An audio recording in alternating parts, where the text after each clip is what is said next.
Ini kali ya masih sekolah. Kenapa bisa ini beralih ke usaha ini? Syedaralun, usaha kue milik Yuliati 37 tahun di Gampong Pulau Pisang, Kecamatan Pidi, Kabupaten Pidi tetap bertahan di tengah pandemi COVID-19. Ibu muda ini merintis usahanya itu sejak tahun 2018. Kisahnya berawal saat Yuliati sebagai pekerja membuat kue di tempat orang lain.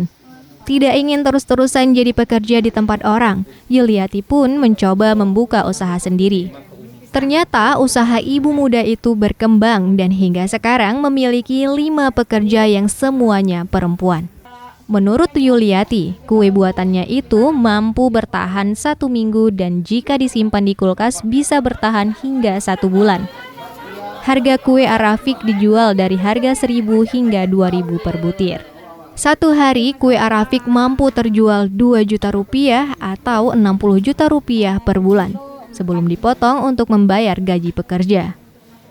Saat ini usaha kue milik Yuliati semakin maju dengan order datang dari seantero Pidi hingga ke Banda Aceh. Dari Sigli, Muhammad Nazar, Serambion TV.